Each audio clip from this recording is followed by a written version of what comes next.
All right, we'll go ahead and get started. My name is Brianna Larrick, and I'd like to welcome everyone to this webinar titled Science is Self-Correcting, but the Record is Not, Challenges and Opportunities for Journals and Scientists. Today, we aim to highlight challenges that exist when attempts are made to correct the scientific record and identify opportunities for the scientific community to improve on this process. We are a nonprofit scientific organization that advances science related to the nutritional quality and safety of the food supply. We do not lobby. Rather, we operate under a tripartite model, bringing together scientists from government, academia, and industry to advance science in support of public health. This webinar will consist of a series of short presentations by our invited speakers, followed by a moderated panel discussion. If you have questions or comments for the speakers, please feel free to submit them at any time in the questions box in the GoToWebinar control panel. A recording of this presentation will be made available after today's webinar. And with that, it is an honor to introduce our moderator for this webinar, Dr. Johanna Dwyer. Dr. Dwyer is a professor of medicine and community health at the Tufts University Medical School and professor of nutrition at the Friedman School of Nutrition Science and Policy at Tufts University. For over 25 years, she has served as the editor of the review journal Nutrition Today. She is an engaged member of the National Academy of Sciences, Engineering, and Medicine, and has served for a decade on the Academy's Report Review Committee, the Food and Nutrition Board, several committees, and on the Institute of Medicine's Council. And if that weren't enough, she is also senior scientist at the John Muir USDA Human Nutrition Research Center on Aging at Tufts University and director of the Francis Stern Nutrition Center at Tufts Medical Center. Johanna is published on issues of scientific integrity and is acutely aware of its importance from her work in academia and government. So thank you for joining us today, Johanna, and I'll hand it over to you to introduce our first speaker. Thanks so much, Brianna. This is great. I think the disclosure that's most relevant today is that I've been an editor as well, so we can get started right away with the various speakers. I'm lucky to have the opportunity to be with you all here. We'll start off focusing on some challenges existing for journal editors when concerns requiring corrective actions of various sorts are raised, and how the current system disincentivizes some of this. First speaker is Dr. Wallace Hayes, and Dr. Hayes holds both the PhD and master's degrees from Auburn University and also a baccalaureate from Emory. He's authored more than 320 publications in the peer-reviewed literature, and he's currently the author of several books and peer-reviewed journals. He edits human and experimental toxicology and toxicology research and application. He's the president of the Toxicologic Forum, and he's also a fellow of the Academy of Toxicological Sciences and the Royal Society of Biology, as well as the American College of Forensic Examiners and the American College of Nutrition. Dr. Hayes was named Distinguished Fellow by the American College of Toxicology in 2013, and he's a fellow of the AAAS as well. He's currently an affiliated professor at the University of South Florida's Marsani College of Medicine in Tampa. Welcome, Wally, and why don't you take over the visual platform?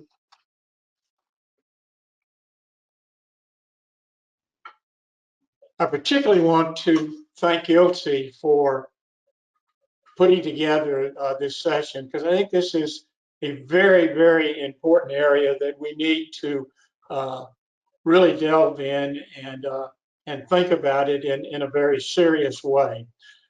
Just to show any potential conflict, I am the editor for the Americas of Human Experimental Toxicology and the editor-in-chief for Cutaneous and Ocular Toxicology and Toxicology Research and Application, which is an open access journal. What I'd like to do is talk just a little bit about the peer review process, spend some time on retractions and corrections, both at the pre-publication and post-publication level, and then close out with some consequences. I don't think anybody would deny, who's ever done any reviewing for a scientific journal, that reviewing is time-consuming, and one really needs to be dedicated to undertake a review process. There are all types of articles that need reviewing, from original research to clinical, to review articles, to perspectives, opinions, and commentaries, and book reviews.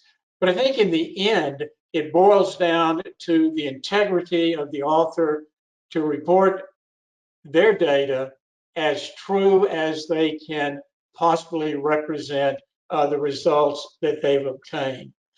And as a caveat, I don't think any journal, even the Sciences and Natures and Proceedings of the National Academy, have the resources to reproduce a study to confirm or refute the results. So we really, as editors, have to rely on the integrity of the authors to report their data appropriately. Well, the ideal reviewer, I've never found one, but if you are one, please contact me. And this is someone who's experienced in one or more areas of the paper. They have the same discipline, but not really deeply involved in exactly the same area, so there's no direct competition. They are able to acknowledge that there's no conflict of interest, or they can declare what that conflict of interest is, that they're objective, they have good judgment, they're willing to look at the hypothesis, familiar with the models and the methods, they're able to judge the quality of the data and the analysis, and able to take that information and assess the validity of the conclusions and significance. And they can think clearly and logically, and from my standpoint, very importantly, to write a good critique that's accurate, readable, and above all, helpful, not only to the editor, but to the authors, and return it within an allocated period of time. Reviewers are hard to find. I've had to go as many as 15 to 20 to get 2 to 3 respectable reviews. Some reviews are not helpful at all, and I just listed a few for you. It can be expected because it is written well and designed. I have reviewed the paper carefully. It can be accepted. Some comments to the authors. Dear author, I read this article. The study has some limitations. The sample size is too small. Abstract is too complicated, full of abbreviation. And those kind of things really don't help. I guess my favorite is the one I just got recently. The authors created the article within the framework of scientific criteria, and I have no idea what that reviewer meant by this. Other reviewers are helpful and useful to improve the quality and quantification of the papers. I don't think there's any doubt that as we look at the number of papers that are being published, retractions are on the rise, but when you think about it, we're only at about 0.02% retractions, and it's been that level since we've been tracking this. Retractions, as I've said, are on the rise, and we're seeing a lot of this in the COVID-19 era. The last I saw, about 33 retractions had taken place. Probably the most infamous of these are the Perfect Storm, which is a company that published in Lancet and the New England Journal of Medicine, suggesting that hydroxychloroquine just did not work. And they said they had 100,000 patients in 671 hospitals on 6 continents. And we now know that information was not correct. These papers have been withdrawn. The CEO of the company moved his medical license from Illinois to Ohio. I'm not sure why he did that. but maybe he was covering his tracks. Very recently, in an Elsevier publication, Science of the Total Environment, the authors at the University of Pittsburgh are requesting to retract their paper relating COVID-19 to magnetism, and that paper is going to be withdrawn. It's not just the types of journals in my area of toxicology, but some of the very best journals, the New England Journal of Medicine, PNAS, Lancet, Nature, Cell, Science, all are involved in the retraction issue.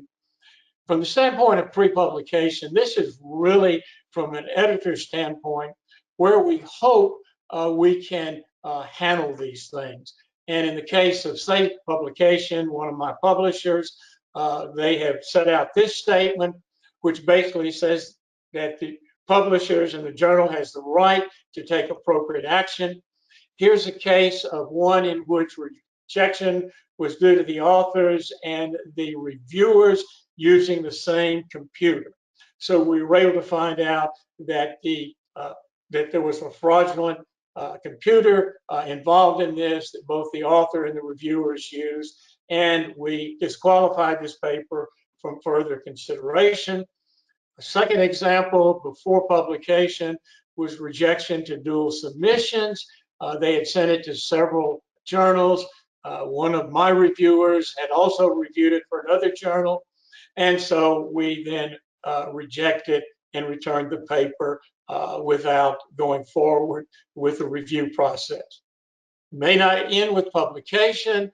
Accepted manuscript can be questioned for all kinds of reasons related to data interpretation. And I just listed a number of these.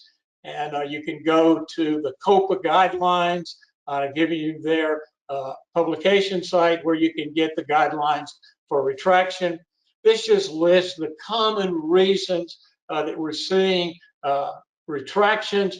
Not reproducible is really a hard one to look at, although a couple of the larger chemical companies have done this. Bayer Health looked at 25 basic studies in cancer and weren't able to reproduce many of these. A bit later, Amgen looked at 6 out of 53 landmark studies, and they were only able to reproduce 6 of these, and that's 11%. Other reasons, I think maybe we're lowering the barriers because of the large number of journals that are out there and the concept of publish and perish. And there are just too many journals, and particularly the predator journals that are out there that are causing a lot of issues. And anybody that is thinking about submitting a paper needs to be very careful of these predatory journals. I'm going to give you 3 examples of post-publication. One I think that everybody's quite familiar with, and this is the Lancet article that caused all kinds of problems with vaccines, measles, mumps, and rubella. We know that it took 12 years for this to reach a final conclusion, including the fact that a number of groups said everything was fine, but in the end, because of the work of a number of other individuals beyond those that thought that it was good work, it turned out that there was a real black mark, and it took 12 years to resolve the issue, and Dr. Wakefield lost his medical license, and the paper was finally retracted. An example in cutaneous and ocular toxicology, the journal was notified, and we looked along with the publisher. The publisher followed up with the authors over a period of several months. The authors were informed that the paper was going to be withdrawn, and the reason that it was withdrawn is because that it did not follow COPA guidelines. The retracted article, unfortunately, is going to remain online to maintain the record, but it will be marked retracted. This retraction was due to fabrication and plagiarism. They submitted it to 2 other places. and they took figures from other people's work and used it in their own. Food and chemical toxicology was one that was some years ago having to do with long-term toxicity of a Roundup herbicide. A number of people wrote in saying that there were issues with this. The publisher, along with the editor, we went back and we looked at it. We had a academic statistician and a well-known veterinary pathology review the data, the raw data, and it was concluded that the conclusions reached in the paper were not supported by the data that was supplied, and so the paper was withdrawn. Consequences, nobody wins. The journals are damaged, the authors are damaged, the author's institution is affected, and academic publishing industry also suffers.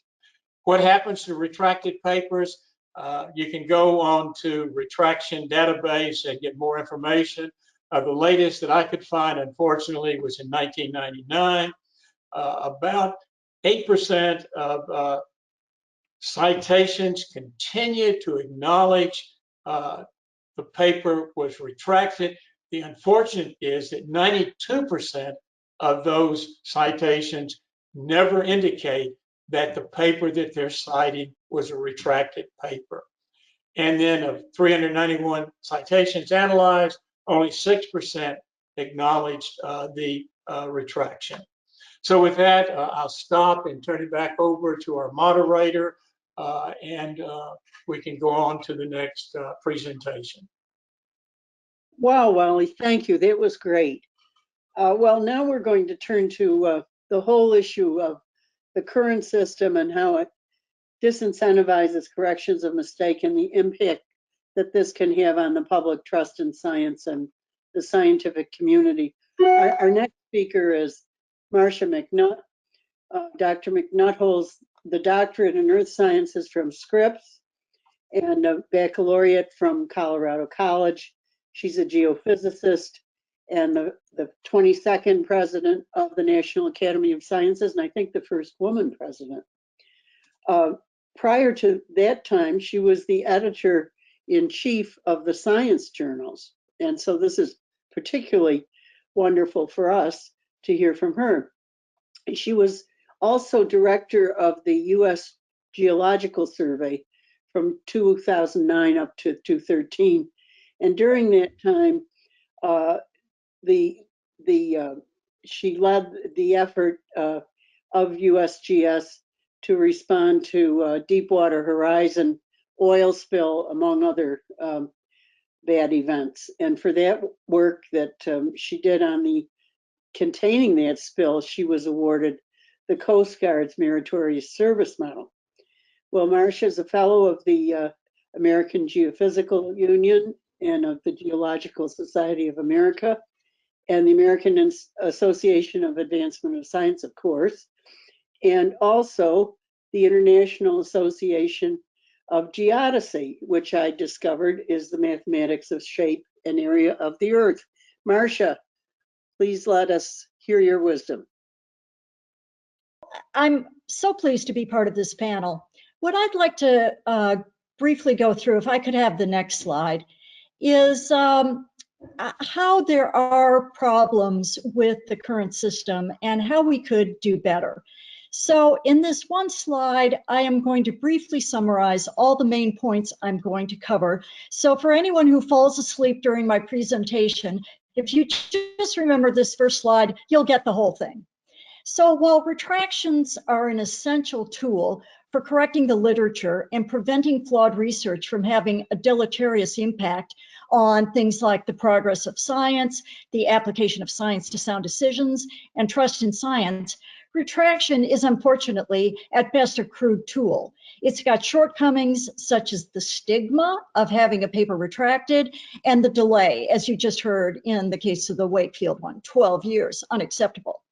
And so I'm going to advocate that it would be preferable to build self-correction into earlier stages of the research process through increased transparency, emphasis on quality, and built-in checks and replication.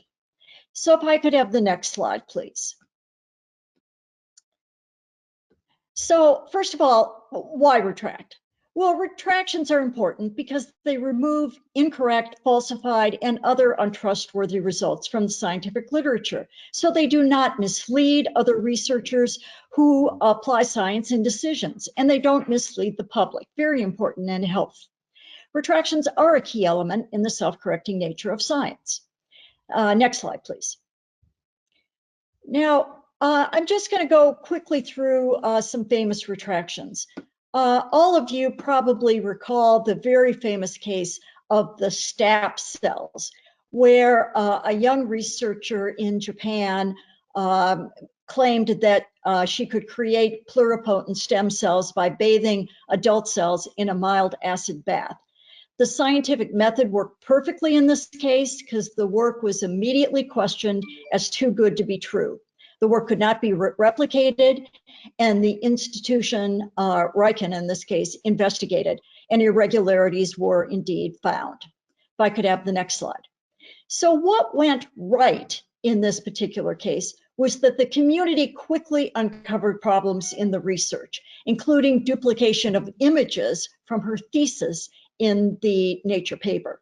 There was a swift investigation by Riken and a prompt retraction by Nature. But what went wrong, if I could have the next slide, is that peer review failed at Nature to question a paper that was too good to be true. No investigation at any other institutions were conducted, even though there were co-authors that were also responsible for the oversight of this work. And there were failures of some institutional communications to emphasize that the system actually basically worked in this case, that the fraud was found and it was rooted out quickly. And unfortunately, one co-author shown here committed suicide over the stigma of this failure. And so that was, I think we would all agree, too high a price to pay for a retracted paper. If I could have the next slide, please. We've just heard about this probably most famous retracted paper in all history, and this is the Wakefield one. If I could go on to the next slide. We already heard sort of what went right, that it actually, though it's true, that peer review of this paper did detect the weaknesses in the original study design and analysis, and peer reviewers recommended that the paper not be accepted. But the editor of the Lancet accepted the paper over the objections of at least one peer reviewer. And it was investigative journalists who uncovered Wakefield's conflict of interest eventually. Wakefield was sanctioned and thoroughly disgraced by the professional community. But if we look at what went wrong on the next slide, the lack of declarations of conflicts of interest for authors were horrendous. Institutions sensationalized the study results when Wakefield was riding high. Politicians failed to set a good example when the leaders in the UK were asked whether they would get their children vaccinated. They did not come out and say yes, they would. As you already heard, it took 12 years to be retracted, and Wakefield, in the meantime, became a folk hero. If I could have the next slide, please. Now, here's one that I personally handled when I was editor-in-chief of science. This was a faked study on how to change attitudes on gay marriage. This was the Liqueur and Green study. The fraud was uncovered primarily because two young researchers, Brookman and Kayla, at Berkeley, were unable to recreate Liqueur's sample return rate from his canvassing, so they got suspicious of the results.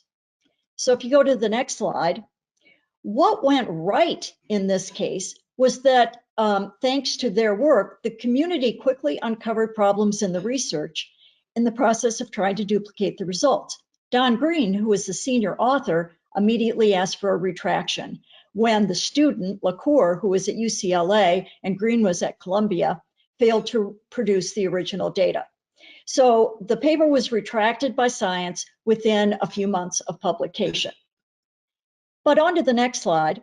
What went wrong here was Liqueur refused to agree to the retraction in the face of incontrovertible evidence that he had falsified many statements in the paper beyond just the data.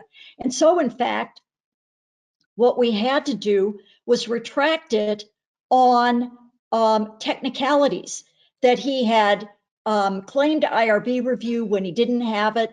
He had claimed that he had support from certain foundations when he didn't. And actually, the paper was downloaded more than 100,000 times before it was retracted just in those few months. Fortunately, the two Berkeley students went on to do the study properly and upheld the ultimate findings. So it's too bad that Liqueur didn't do the study appropriately, because his instincts on the right result were actually on target. So if I could have the next slide. So all of these led to a very famous economist article about trouble in the lab, about retractions, about fake studies, about conflicts of interest, etc., that led a group of us to write an article in Science about how we need to tackle this head on and promote increased transparency and openness in research, to recognize excellence in reviewing and provide more incentives for putting effort into reviews, create at least 2 classifications of retractions, and distinguish honest mistakes from fraud, so that there's actually an incentive for removing papers that just have an honest mistake. And improve language in conflict of interest declarations. Perhaps use terms such as declaring relevant relationships rather than conflict of interest, because relevant relationships is a more neutral term. If I could have the next slide. At the National Academy, we wrote an important report on fostering integrity in research, which recommended, among other things, for the creation of a research integrity advisory board to become an organizational focus for best standards and practices. And in response to that, the National Academy of Sciences is standing up a strategic council for research, ethics, integrity, and trust, otherwise known as SCORE-IT. And it will be charged with identifying and anticipating and prioritizing key challenges to research ethics, integrity, and trustworthiness across all sectors. So it's not to duplicate what publishers are already doing or what funding agencies like NSF and NIH are doing, but it is going to try to work across the various stakeholders to align their incentives so that they all work in concert to raise the excellence of the entire enterprise. And this will be a venue for stakeholders to advance collectively the integrity, ethics, resilience, and effectiveness of the research enterprise. So the end game of this would be self-correction by design, by adopting an enterprise-wide approach to self-correction built into the design of science. We can educate students to perform and document responsible research, share information that is well documented openly, validate work in improved ways beyond reproducibility to generalization and independent verification using alternative methods, create tools to make self-correction easy and natural, and fundamentally shift the culture of science to honor rigor rather than sensationalism. So that's it, and thanks very much. Look forward to the discussion. Marsha, thank you. That was just terrific. Let's go on now and think about what kinds of types of errors warrant a correction, and what the challenges are for scientists who need to make a retraction or a correction in the peer-reviewed literature, and finally, how it can be done better. And we'll come back to a lot of this. By the way, if you have a question, put it into the question box so we can get your questions. I'm going to now introduce Dave Allison. Dr. Allison's Dean and distinguished and also the provost professor at the Indiana University's Bloomington School of Public Health. And before that, he was a distinguished professor, the Catley Endowed Professor, and director of the Nutrition NIH-sponsored Nutrition Obesity Research Center at the University of Alabama at Birmingham. He has over 600 scientific publications. He's done research all the way from model organisms up to epidemiology, and he's received many awards.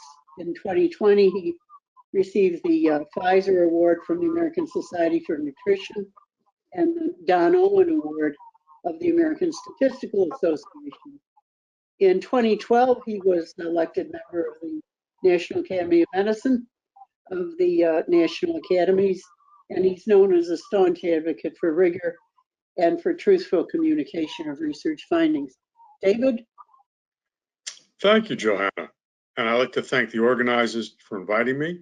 It's a pleasure and an honor to be here with everybody. It's especially an honor and a difficult challenge to follow Marsha Mcnutt, the president of the National Academy of Sciences. But I enjoyed learning from everybody so far, and let's get into this. So you can see that the title of my talk is Science is Self-Correcting Only While Kicking and Screaming. And I think that reflects my experience of spending a great deal of time correcting the scientific literature, or trying to, sometimes being successful, but often having to wrangle along the way. I'm not going to read this slide to you. It has my disclosures and acknowledgments, but you can see at the bottom my email address. My slides are available upon request, and so I'll be delighted to send them to anyone who drops me an email. Next slide, please.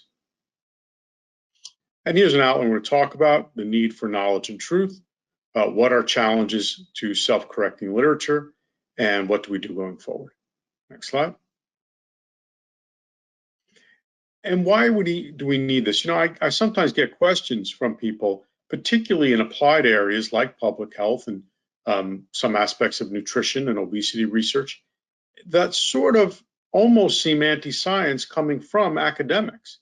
It's almost, why are you making such a fuss about rigor? Do we really need to know that? Do we really not need to know that eating that is bad and eating this is good? And I think the answer is yes, we really do need to know, because conjecturing is good, but knowing is better. And here's just a simple example, I could give you hundreds like this, of studies in which we thought we knew something, and the study shows us that, in fact, not only did we not know it, but maybe the opposite was true. We only know that if we, as John Hunter famously said to Edward Jenner several hundred years ago when the vaccine was born, do the experiment. So my friend Gary Foster did an experiment. This was a cluster randomized trial of the effect of a particular breakfast plan in the classroom on obesity in urban school children. And you can see the setup here. Can we click again? And here's the primary outcome. So there was no significant difference between intervention and control schools on combined incidence of overweight and obesity. But in a secondary analysis, there was a statistically higher rate in the intervention schools than in the control schools of the prevalence of obesity. So what seemed to happen is that when you combined existing obesity and new obesity, you actually got more obesity as a result. And I use the word result pointedly because we have a randomized controlled trial of putting in this program for breakfast consumption. Now, that may or may not be important to you. You may have many questions about whether this is really about breakfast consumption or a breakfast program. Those are all good questions. But the point is that this is not something that was anticipated, and that it shows one of the many, many times in which we not only cannot predict the result, but sometimes the result is the opposite of what we expect and harmful. And so instead of spending our money on something that intuitively felt good, we now know that this thing has problems. Next slide, please. This is why we put out a book. This book, It's About Knowing, is from my school, in which we talk about public health as an academic discipline and the importance of rigorous science in knowing. Next slide, please. And by the way, if anybody wants the book, just drop me an email. We'll send you a free copy. So Johanna presaged that I would talk about how do things go wrong. And there are many ways in which science can go wrong. One way is just plain old-fashioned fraud. And we often hear about how bad things are today, how much worse they are today than the good old days. And I'm not sure that the good old days were always so good. And if you go back in time, some of our greatest scientific heroes engaged in activities that today we would be concerned about. They go back to Gregor Mendel, who almost certainly committed what we would today take to be unequivocally fraud. Dr. Mcnutt talked about results from stem cells, a stem cell researcher that were too good to be true. That's exactly the case with Brother Mendel's work. That doesn't mean he didn't get the right answer. He got the right answer, okay. But he, in fact, came up with the second law of genetics, which is the law of independent segregation, because he looked at separate chromosomes, genes on separate chromosomes, and therefore they were unlinked, right? Linked genes would not segregate independently, and it would violate the second law. But he looked at 7 different chromosomes in the pea plant, and the likelihood of randomly picking genes and getting 7 from them from 7 different chromosomes is effectively 0. His Punnett squares are too close to the expected frequencies, and all this was pointed out by the great Sir Ronald Fisher. Pasteur probably engaged in what today we would call publication bias. He didn't make up data, but he didn't always put out all the data. Eddington engaged in a more mild form of publication bias in that he was open about it.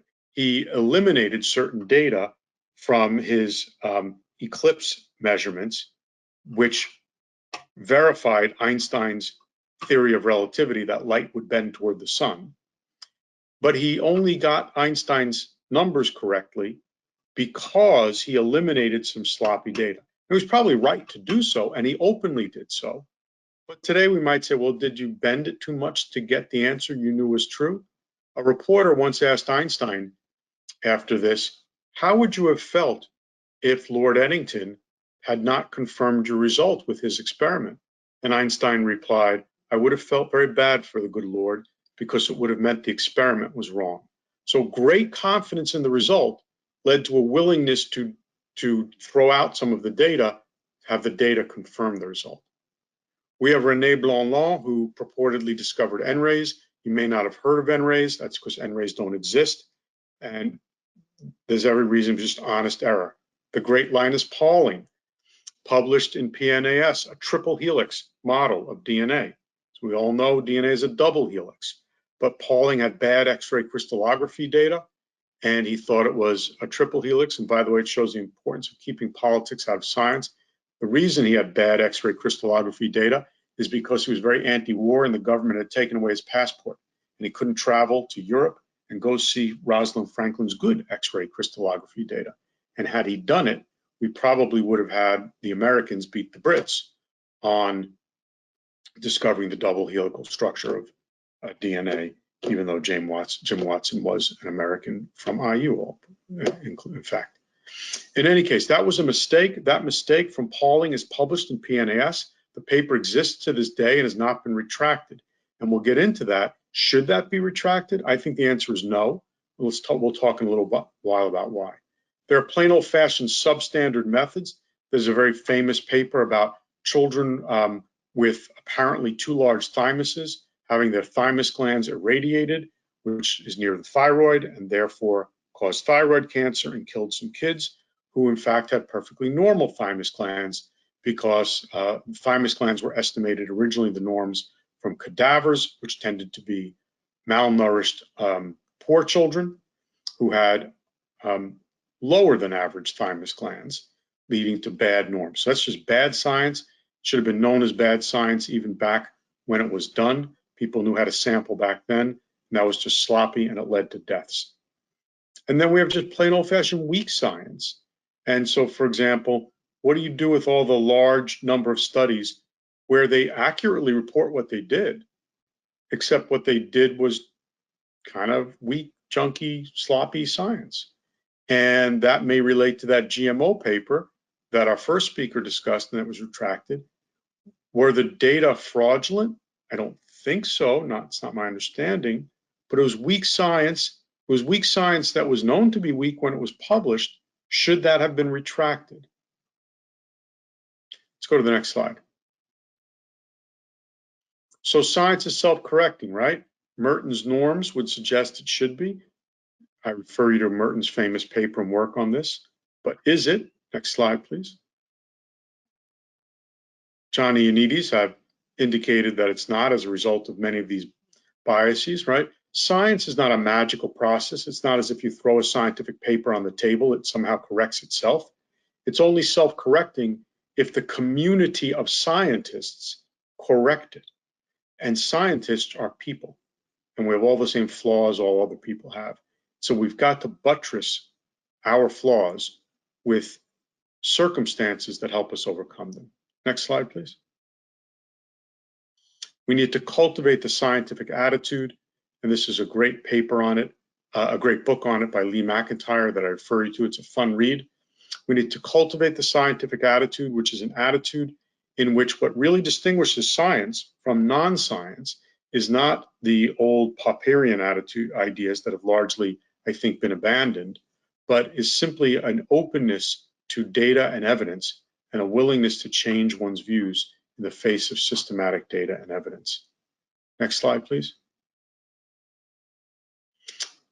Correcting errors is important, as Alexander Hamilton pointed out several hundred years ago. I won't read this quotation, but I hope you enjoy it. Next clip. And we found the hard way that this is not always the case.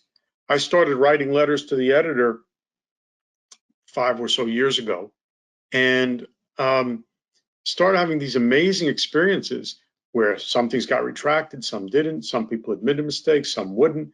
Some people, the kinds of mistakes we saw were extraordinary. Some editors ignored us. Some editors wanted to charge us fees for pointing out errors in their journals. And Nature got wind of this and asked us to write about it. And so we did. And there's a reference to our paper, which has now, I think, become a very important paper in terms of bringing people's attention to the idea of how resistant editors and publishers and authors are to correcting clear errors. Next slide, please. So what are the challenges to self-correcting? Next slide, please. Well, sometimes the challenges are just not thinking clearly. One of the things that I think can help a lot is just some good, clear mathematical thinking. It's a wonderful book by Jordan Ellenberg called How Not to Be Wrong. Okay, it's a good, fun read. I encourage you to read it. And we use that kind of concept of just simple math to find things that don't make sense very often. And here's one example where we did it. Some people published a paper on a technique called meridian massage that led to approximately almost 10% weight loss in 8 weeks.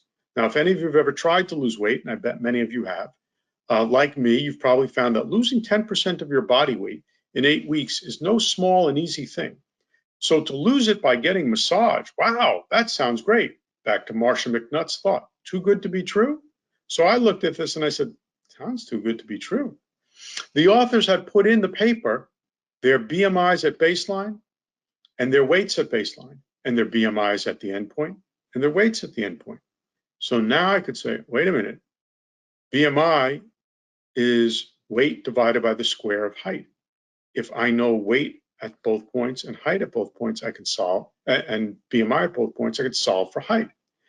Now, the mathematically astute among you are saying, but wait a minute, you probably the means, not the individual data, and the ratio of means is not the mean of ratios, so you can't quite do that, David Allison, and you'd be right. But if I use geometric means and a little statistical approximations, which I won't get into now, I can do it. So we did it, and we were able to show mathematically that in order for these data to be true, the average adult in this study would have had to grow in height 6.5 centimeters over 8 weeks. That seems implausible. Most adults don't grow 6.5 centimeters in height in 8 weeks. For an entire sample to do so would be extraordinary, to say the least. We pointed this out to the journal. That led to a correction in the paper. But the authors never explained the nature of the correction. All they said is, oh, you're right. The weight loss was only about half of what we reported. Never explained exactly how did that happen. Next slide, please. This is another one that shows resistance to admitting mistakes and corrections. This paper by Shearer et al., called A Multi-Component School-Based Intervention Shaping Healthy Choices Program, came out in a journal called Nutrition, Education, Behavior. Came out with 2 press releases, including an audio podcast in which the authors, being interviewed by the editor of the journal, talked about how wonderful their results of gardening were. Gardening was going to reduce weight in school children. And they were going to now roll this out in more schools in California. Presumably someone was going to pay for that rollout in schools in California. So I was intrigued by this. How would gardening make children lose weight? Again, a little too good to be true. I mean, is it that they're eating so many more fruits and vegetables from gardening that it makes them lose weight? Fruits and vegetables have calories, and we know that just giving those to people don't make people lose weight. Is it that the energy expenditure of gardening would make them lose weight? It's a lot of energy expenditure from gardening. So we looked at this. Well, first of all, it wasn't a program about gardening. It was a program that included gardening. You couldn't separate the gardening effect. But more so, the analysis was completely and totally incorrect. It was not only completely and totally incorrect, but it was incorrect in a way that contradicted the author's original statement of how they would analyze the data in their protocol paper. So we pointed this out. A team of statisticians who had expertise and had published an analysis of cluster randomized trial pointed out to the journal that the analyses left no degrees of freedom. They could not possibly be correct. These are completely invalid analyses. The authors responded, and they wrote back, as you can see in the quotation on the right, although we appreciate their expertise, meaning referring to us, we respectfully submit that they, Allison and colleagues, may not be fully familiar with the challenges of designing and implementing community nutrition education interventions in kindergarten through the 6th grade, which is undoubtedly true. I'm sure we're not fully familiar with that. And what in heaven's name has that got to do with the fact that the statistical analysis is incorrect? And these authors refused to correct it. The editor refused to issue a correction. When I asked the editor, have you sent this to a PhD level biostatistician who is independent of the original authors and has expertise in the analysis of cluster randomized trials, her response to me was, Dr. Allison, I have sent it to who I need to send it to. Seems like people just don't want to accept that something's wrong and say, you know, I made a mistake, and we'll just fix it, dig in. Next slide, please. We have another one. Here was another cluster randomized trial. You're starting to see a theme about cluster randomized trials here. A paper was retracted in obesity, also a gardening intervention, also had the wrong analysis. The journal did the right thing, retracted the paper. The authors then picked up the paper, sent it to a new journal, Pediatric Obesity, which you see in the lower right-hand corner, published it.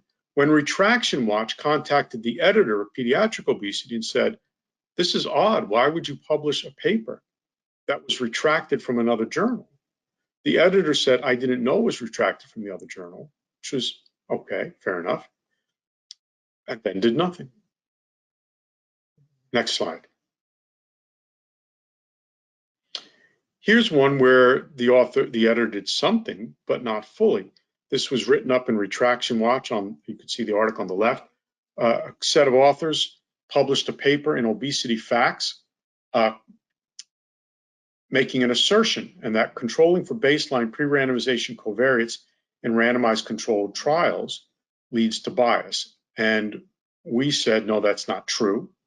And we then demonstrated that in a letter to the editor and said, this is just factually incorrect. You know, from first principles of statistics, we can prove this. And the editor sent our letter and the original paper to a third statistician who said, the letter writers are correct. The original paper is wrong. It's factually incorrect. The editor then went back to the original author, said, we think we should retract the paper. The original author said, we don't want our paper retracted. And the editor failed to retract the paper. Now, to his credit, he then published an editorial laying all this information out. So it's all there for the reader, but failed to exercise his authority to simply remove factually incorrect conclusions from a paper from the literature. Next slide, please. This is a really interesting one. Reminds me of Britney Spears, oops, I did it again. There was a paper that I recently pulled up, the one on the bottom, 2020, and I sent it to one of my postdocs. And this was on intervention effects of a kindergarten-based health promoting program and so on. It's actually the papers in 2019, our letter came out in 2020. And we pointed out that, again, the cluster randomized trial was analyzed incorrectly. And as my postdoc was about to send our letter off, he said, you know, David, I did some digging. And he said, I found you wrote a letter to the editor in response to another paper in 2015. And that was in response to the same author group. And when you wrote that and you said they got the analysis wrong and it's the same analytic issue, they wrote back and said you were right. And they admitted that their analysis was incorrect. And now 5 years later, they're doing the exact same thing and publishing it. And one of my co-authors said, the first time is a mistake, the second time is a decision. So again, a resistance here. Next slide, please. So we see a series of problems in which people, especially authors, don't want to admit a mistake or withdraw a paper. And here we see more on cluster randomized trials coming on. This was another one. We just got one corrected. And what was very interesting is this most recent one we got corrected, number 2 on the bottom, from childhood obesity. Again, a paper was retracted because we pointed out that the analysis of the cluster randomized trial was incorrect. It took many, many months and many letters back and forth. In this case, the authors took it very seriously. They sent us their raw data. They allowed us to reanalyze them. We showed that their analyses were incorrect. But they kept claiming that there were correct analyses that would prove their point. And the editor was stuck because the editor is not a statistician. And he was having difficulty deciding, are these guys in Indiana right? Or are these original authors right? Eventually, what actually brought the paper down is that we found some inconsistencies in the data. And then the editor just said, well, there are inconsistencies in the data themselves. So we're retracting the paper. We'll give the authors a chance to clean it up and publish a new paper later. The editor was able to not have to ultimately wrangle with what I think is a fundamental problem that editors are wrangling with, and it is what I will call the demarcation problem. The original language of demarcation problem is from Popper, demarcating between science and non-science, or science and pseudoscience. We're talking about demarcating the difference between minor mistakes or differences of opinion or weak science and good science on the one end, and on the other end, frank major error that merits a correction. And unfortunately, the editors, even when they're well-meaning, are often not well-equipped, especially in statistics and mathematics and computers and modeling, to make those distinctions. We think getting editors some help, we're not sure exactly how to do it, but some help on making this demarcation decision will allow them to say, this is a difference of opinion that merits being ruled out in the letters to the editor. This is a frank error that changes the interpretation results, which merits correction or retraction. Next slide, please. Next slide, please. There we go. Whoops. Can we go back one? So this is some concern about weaponization of retraction, and it goes to that demarcation problem. When somebody demands a retraction, is it a retraction because the original paper is fundamentally flawed and unreliable, or because someone just doesn't like it, or it's weak science? And here's a bunch of things about that now. And I think this is a big concern. There was a movement to try to get a paper on red meat retracted before it was even published, as you see on the left. There was a movement to try to get Nina Teakultz's commentary retracted over on the right. I think those were wrong-headed. I think those were political. It was people who didn't like the paper and were weaponizing retractions to get their viewpoint across. there, I think, the First Amendment kind of ideas that the best answer to bad speech is more speech. If you don't like what somebody says, you don't like their opinion, you don't like their reasoning, come out with your opinion and reasoning. That's different than saying there's something grossly wrong with the science itself. Next slide, please. What do we do going forward? Next slide, please. Well, I think we need to distinguish between these different kinds of errors. My thought is relatively minor errors that do not radically alter a paper's conclusions.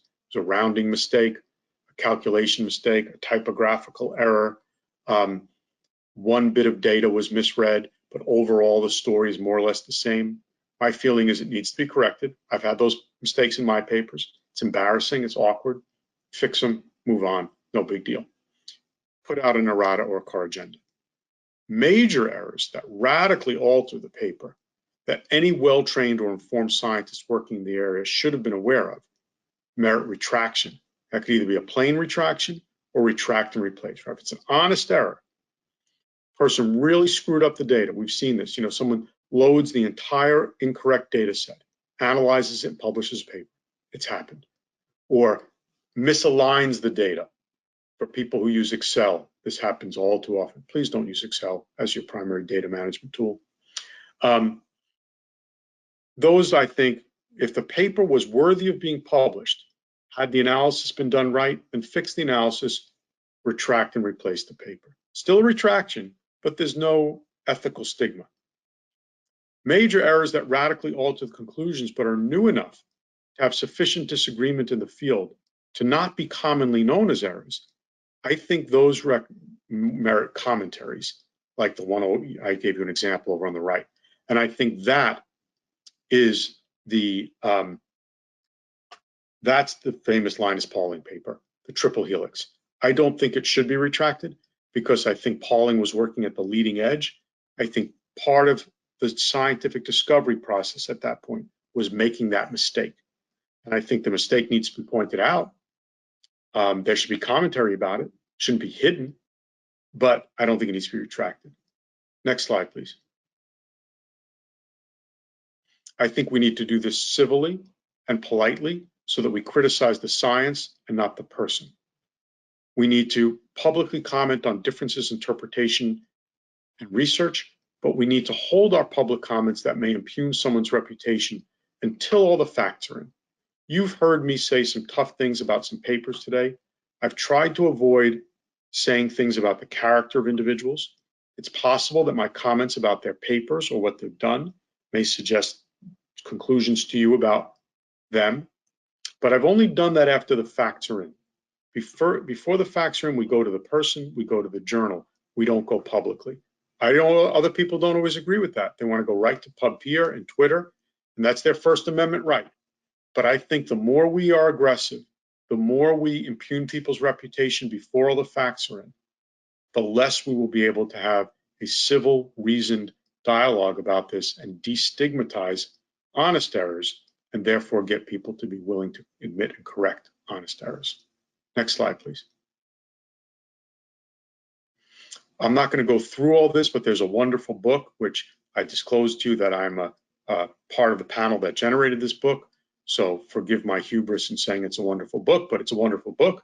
And I hope that you will take a look at it. This comes from the National Academy of Sciences, or NASM, on reproducibility and replicability in science, that has many good suggestions here. Next slide, please. Here's an editorial we published, really saying that at some point, much of what we need is editorial courage.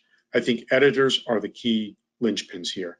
And I think editors need to, in some cases, quite frankly, find their spines and remember that there is no substitute for a conscience. They need to stand up and do the right thing. Next slide, please. We need to develop new norms in science. We need to develop rigor indices so that we can reward people for rigorous science. I don't think we ever want to stop rewarding people for exciting science. The so-called perverse incentive problems, where we say we reward people for exciting science and statistically significant results, and big science and breakthroughs creates incentives to game the system. Well, it does, but I don't think we should stop those incentives any more then we should stop rewarding the fastest runners for crossing the finish line of the running race quickly. But we also put in checks for misuse of performance-enhancing substances, and we also give rewards for good sportsmanship. And I think we need to do the same thing in science. We need countermeasure rewards, not to take away the rewards for good, exciting findings. Next slide, please. So let us take this path through the woods. These are some of our woods at Indiana University in Bloomington. My provost is fond of saying that we have the most beautiful campus in the world. I don't know if that's true, but I like to believe it, and I think she's right. These are some of our woods, and I hope you'll come and visit us. Thank you. Thanks so much, David. That was really very interesting and a good wind up. Now we're going to go to some questions, and a couple have already come in. One is from a dear friend who I know is an editor of a journal, and what he asks is, how do you believe journals should respond to a publication that has referenced a retracted paper before it was retracted? Wally and Marsha, can I get you to take on that one for a moment? It would seem to me that they don't have any choice if they don't know it is going to be retracted and it's before it's retracted. They're just kind of stuck in with knowing what they know. So the way we've handled this at Science is we publish editorial expressions of concern for papers that are under review because there are irregularities that have been identified. It is not a paper that has yet been retracted, but we want to alert the community that there may be some concern. So it's sort of a flashing caution sign that is put on the paper. And we've used that very successfully with a number of papers that were ultimately retracted. Great, good ideas. Marsha, this one's for you as well. And by the way, please put your questions into the question box, others who have questions on the line. For Marsha. So before you go to that question, can I just respond? You know, Science and Nature are huge journals with large staffs. The issue really is the small journal where there's a single editor and he has no staff. So I would say that How do we handle that same issue, because we don't have that capability to do that. So it's not as though Science does any investigations either. Those are, of course, completely sent off to the university where the research was done. So it is merely because we've received a message from Retraction Watch, or we received something from the provost at a university saying that an investigation has been launched. Okay. So I agree with you, Wally. We don't have the resources at Science either. I would say we've also used editorial expressions of concern in cases where a paper never is retracted, but one case that I remember it being used was an author wrote us later and said, numerous people have contacted me wanting to get the data for this paper, and the hard drive that it was on was lost, and so the data is lost, you know, sort of the equivalent of the dog ate my homework. And so we publish an editorial expression of concern about that paper because it no longer complies with Science's requirements for accessibility to the underlying evidence. Thanks, Marsha. That helps a lot. This is also for you.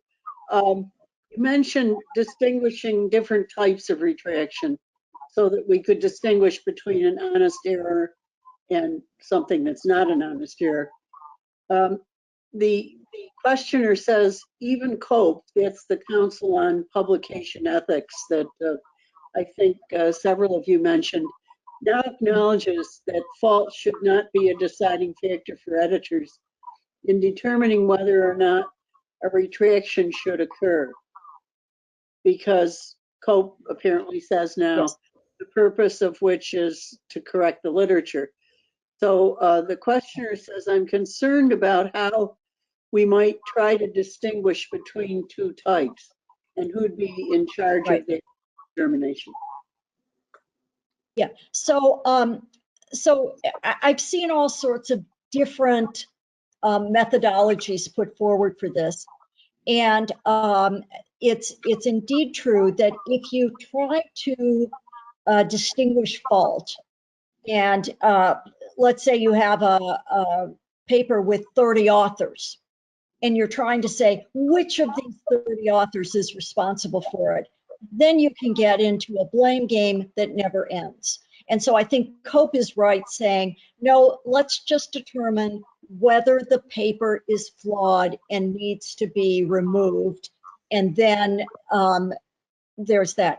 I think the argument I was trying to make is I'm talking about a phone call I got from a researcher in Japan who tearfully said to me, my postdoc just came to me and was so apologetic, recognizing that he had used the wrong calibration constants in all of the satellite data that we used in our paper that was published last week in Science. We know that now all of our interpretations have to be redone. Everything is wrong. We have to remove that paper. And so in a case like that, I would prefer to say this paper has been removed by request by the authors, rather than say it's a retraction, because that was a clear case where there was no investigation, there was no third party. It was simply removed by request of the authors. Good, like that. David, do you have a comment on that one? You like that idea? I was just going to You say, know, we do the same thing with our journals. If someone comes to us and says, you know, we have made a mistake, we would like to withdraw the paper. And we just quietly withdraw it, particularly if it hasn't already been published. It becomes a little more difficult when it's been published. well, if it hasn't been published, I think there's nothing to withdraw. If it's been published, I do think it's important that there be transparency. I don't think it's okay to say this paper vanished and no one knows why. I think people need to know what happened. However, I think the reason we have judges in the world is because judgment is important. And there needs to be a way to say, this one we're pulling because it's fraudulent. This one we're pulling because the authors did the right thing. This one we're pulling because we're not sure why. We need to be able to let people pull it and then say, reanalyze it, fix it, and put a fresh version in, the so-called retract and replace. The words I'm not so hung up on. I think if we want to call some withdrawn, some removed, some retract, find the words that make everybody feel good. I'm okay with that, as long as it's clear and we have these different kinds of options available. Thanks, The David. other thing we have to avoid is papers just disappearing.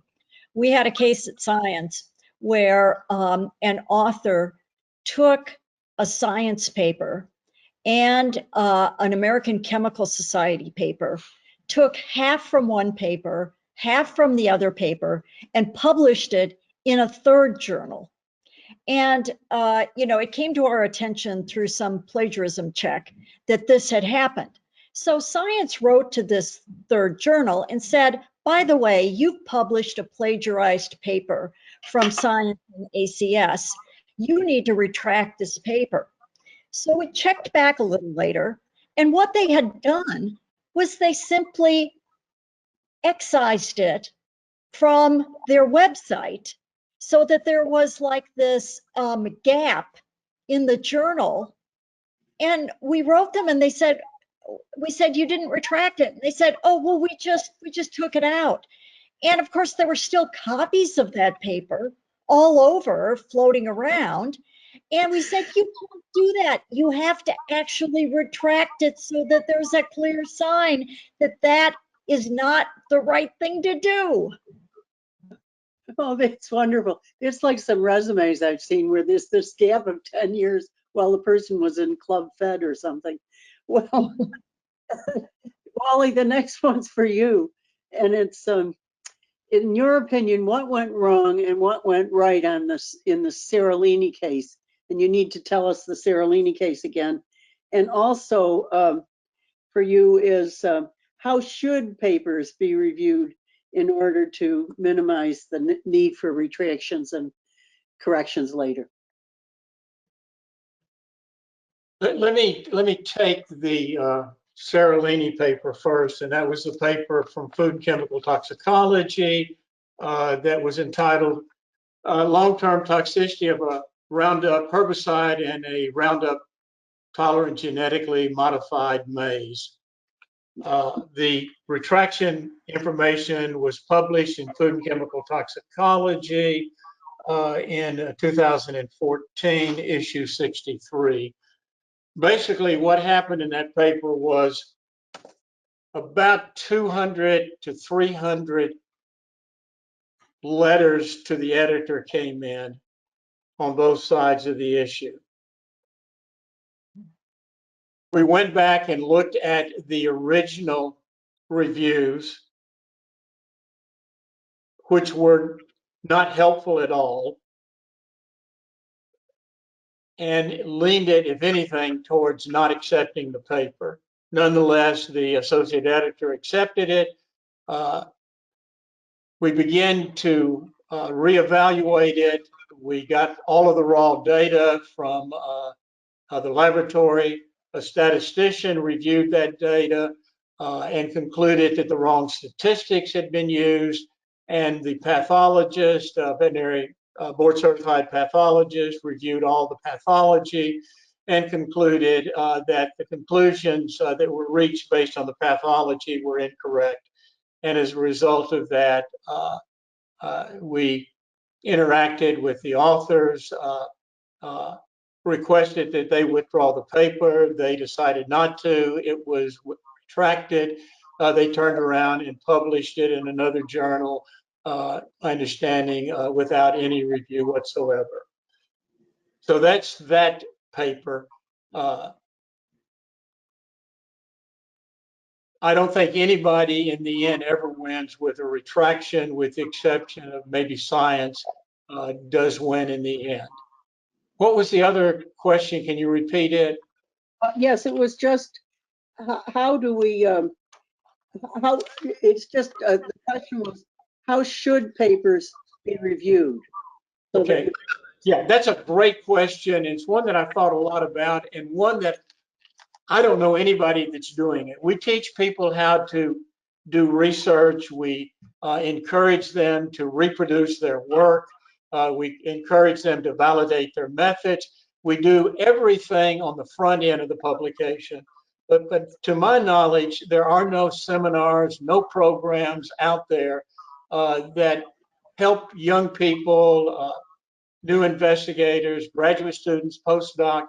How do you evaluate a paper?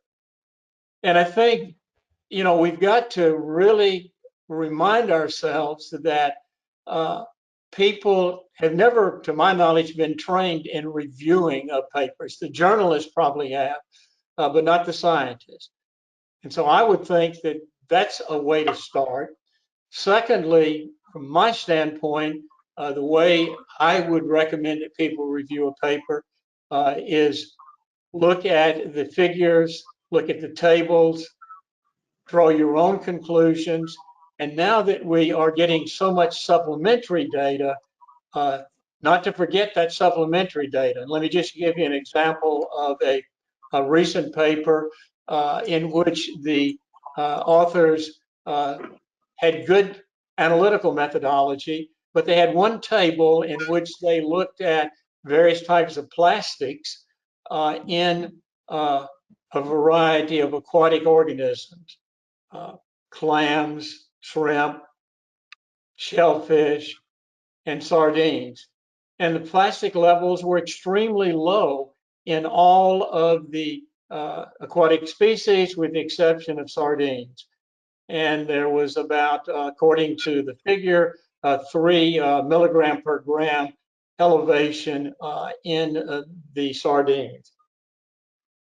Apparently, the reviewers did not look at the supplemental data, because when you look at the supplemental data of the 10 sardines, only one of them had any plastic in it, and it was extremely high. And they divided that 1 by 10 and came up with their number, which probably is not the way to do it. In addition, that's not a particularly good way to translate your data.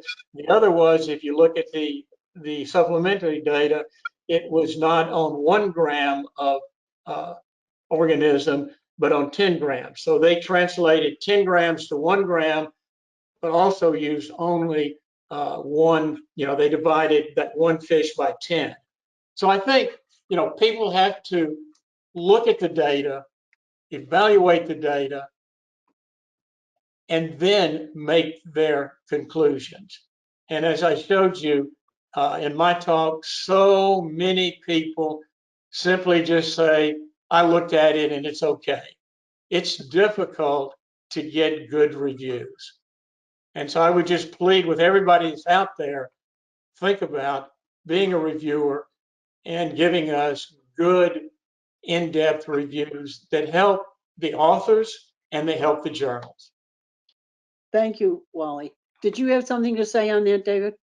Yes, thank you. I'd like to offer the opinion that I think we expect too much from peer review, at least as it's currently conceived.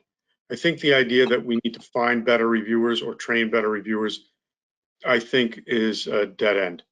I don't think it's going to get us very far. I think peer review is not a system that's well calibrated, and I'm not sure that was really intended to pick up fraud, to check every mistake.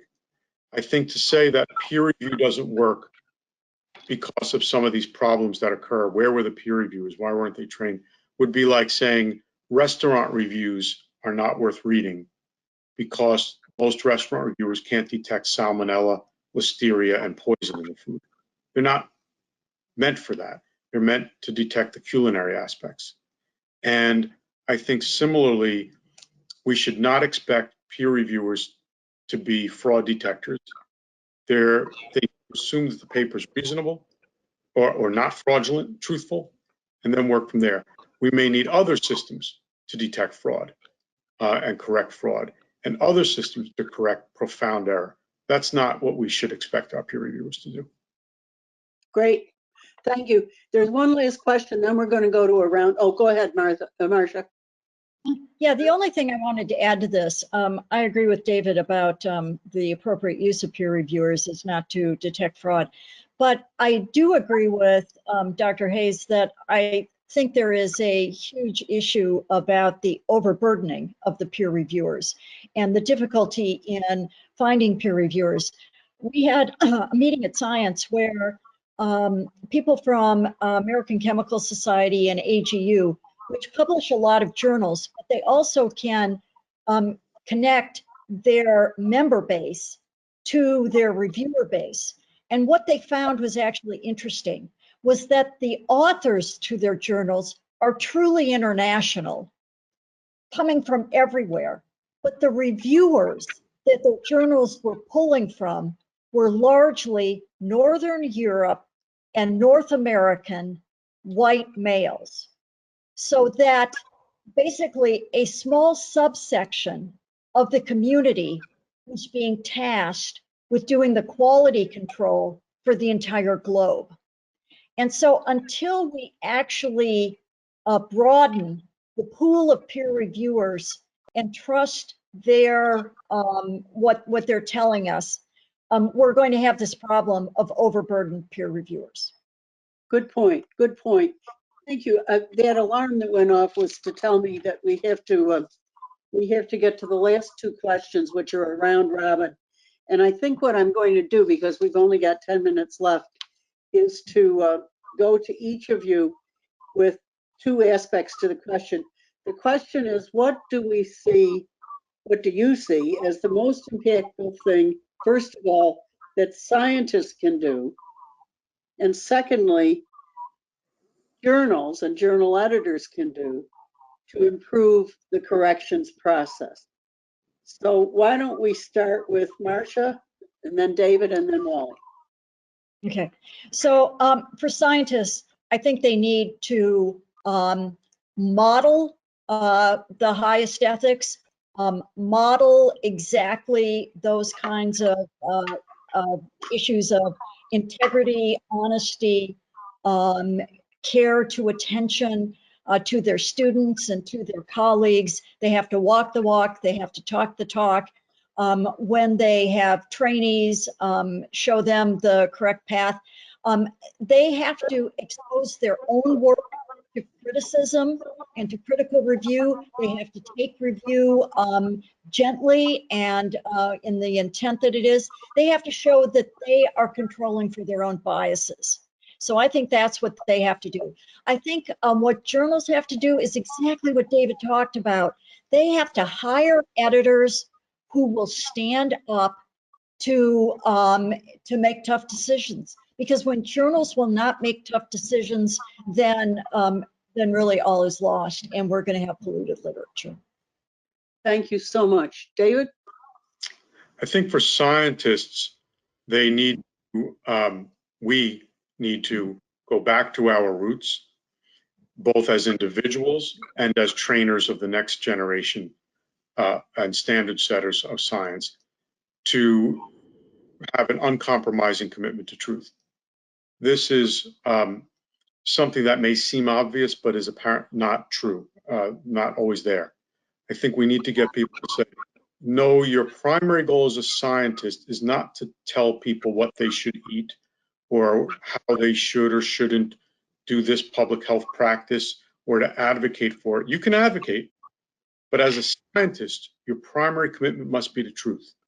And no matter how much you firmly believe this about this diet or that about cigarettes or that about masks, whatever it is, truth first, unequivocal commitment, whether you like the result or not. That's, I think, we need to do on our end.